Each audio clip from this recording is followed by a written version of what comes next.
di mana pasukan Indonesia bukan hanya pasukan yang bergelar kuat di Asia Tenggara, tetapi ini membuktikan mereka boleh menyayangi pasukan besar di Asia. Jadi itu satu kejayaan yang cukup tinggi di mana ramai pemain-pemain berbakat telah bermain di peringkat yang cukup tinggi. Jadi daripada pengalaman yang ada, sudah pasti akan membantu pasukan senior Indonesia untuk bertambah maju. Ya, kalau kita bandingkan antara pasukan Indonesia dan Malaysia sekarang, ya, saya percaya pasukan Indonesia lebih progresif, lebih baik daripada segi keputusan.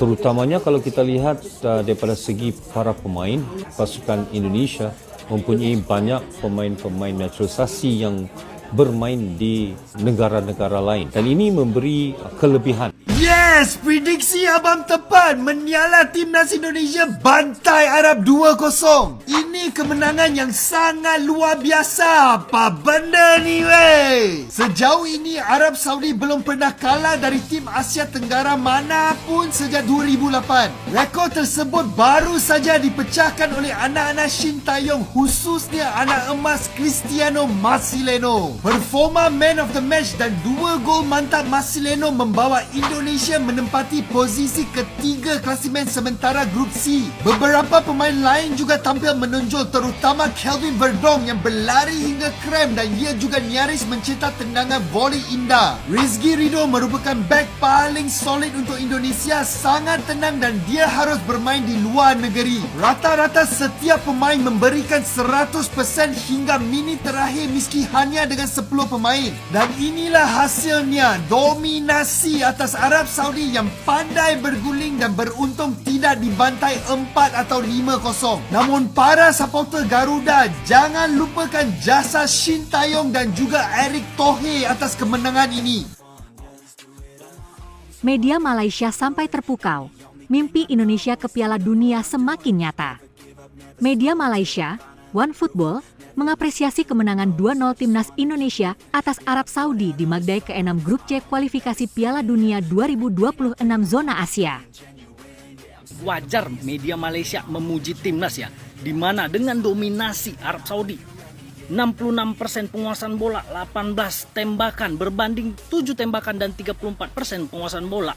Ya, Indonesia tetap bisa menjaga gawangnya untuk tidak kebobolan. Dan media Malaysia juga memuji kualitas pemain naturalisasi Indonesia dan membandingkan dengan Federasi Malaysia yang belum bisa menaturalisasi pemain sekelas Indonesia. Ya, khusus untuk Martin Paes, media Malaysia lain juga banyak yang mengulas tentang ini ya. Dan mereka mengaku takjub dengan timnas Indonesia.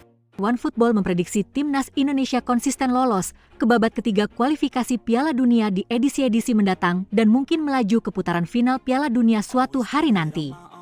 Walaupun kami sering meledek timnas Indonesia, tetapi kami yakin proyek Indonesia tidak akan terhenti seperti Vietnam dan Thailand yang tidak masuk ke round 3 secara berkelanjutan. Ramalan kami Indonesia akan lolos ke round 3 secara reguler dan mungkin lolos Piala Dunia, tulis OneFootball di akun X-nya, OneFootball. Thailand dan Vietnam merupakan 2 negara ASEAN pertama yang lolos ke babak ketiga kualifikasi Piala Dunia. Thailand melakukannya pada 2018, sedangkan Vietnam pada 2022. Sayangnya, Thailand dan Vietnam gagal total saat itu. Thailand terbenam di dasar klasemen Grup B babak ketiga kualifikasi Piala Dunia 2018 zona Asia dengan 2 angka dari 10 pertandingan. Sementara timnas Vietnam juga finish sebagai juru kunci Grup B babak ketiga kualifikasi Piala Dunia 2018 zona Asia dengan 18 pertandingan. Di sisi lain, timnas Indonesia menampilkan performa yang lebih baik. Dari 6 pertandingan awal, skuad Garuda mengoleksi 6 angka dan duduk di posisi 3 Grup C. Koleksi 6 angka milik timnas Indonesia bahkan sama persis dengan Australia di tangga kedua, atau batas akhir tim yang lolos otomatis ke Piala Dunia 2026. Karena itu, peluang timnas Indonesia lolos ke Piala Dunia. Piala Dunia 2026 masih terbuka. Masih ada 4 laga yang bisa dimanfaatkan skuad Garuda untuk meraih poin sebanyak-banyaknya. Sesuai jadwal, timnas Indonesia akan tandang ke markas Australia pada 20 Maret 2025, menjamu Bahrain 25 Maret 2025, kedatangan Cina 5 Juni 2025, dan tandang ke markas Jepang 10 Juni 2025. Jika sanggup meraih 9 angka dari 4 laga di atas, diprediksi sudah cukup mengantarkan skuad Garuda finish 2 besar. Sementara jika hanya mendapatkan 6 poin dari 4 laga sisa, disinyalir sudah cukup mengantarkan timnas Indonesia finish di posisi 4. Yang mana menggaransi lolos ke babak keempat kualifikasi Piala Dunia 2026 zona Asia, timnas Indonesia taklukan Arab Saudi, netizen Malaysia dan Filipina terpukau. Levelnya lebih tipis. Tim ASEAN, timnas Indonesia menjaga mimpi mereka untuk tampil di Piala Dunia 2026, tetap hidup setelah berhasil mengalahkan Arab Saudi dengan skor 2-0 dalam pertandingan ke-6 Grup C pada putaran ketiga kualifikasi Piala Dunia 2026 zona Asia. Selasa, 19 November 2024, dengan kemenangan gemilang atas timnas Arab Saudi, posisi tim Garuda kini melonjak ke peringkat ketiga. Pasukan yang dipimpin oleh Shin Tae-yong ini telah mengumpulkan 6 poin dari 6 pertandingan. Meski demikian, timnas Indonesia masih tertinggal 10 poin dari Jepang yang memimpin grup dan berada di bawah Australia karena selisih gol. Namun kemenangan ini tidak sepenuhnya mulus, karena Justin Hubner harus menerima kartu merah pada menit ke-89. Ia mendapat kartu kuning kedua setelah mencoba menghalangi pembalasan. Kemenangan ini disambut dengan sorak-sorai oleh masyarakat Indonesia. Bahkan, netizen dari negara tetangga turut memuji penampilan timnas Indonesia.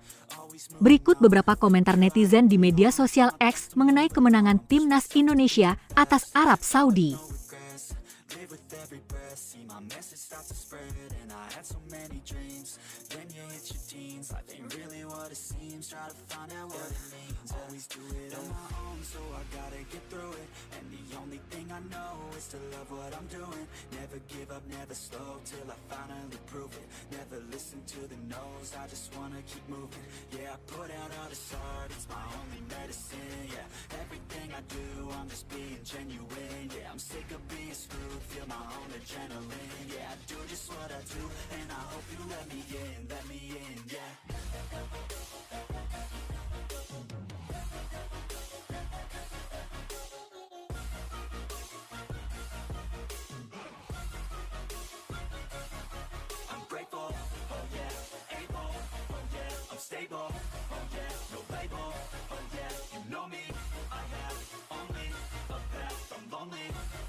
I want the real stuff, everybody listen up, cause I'll only say it once, I'm gonna show you all the path.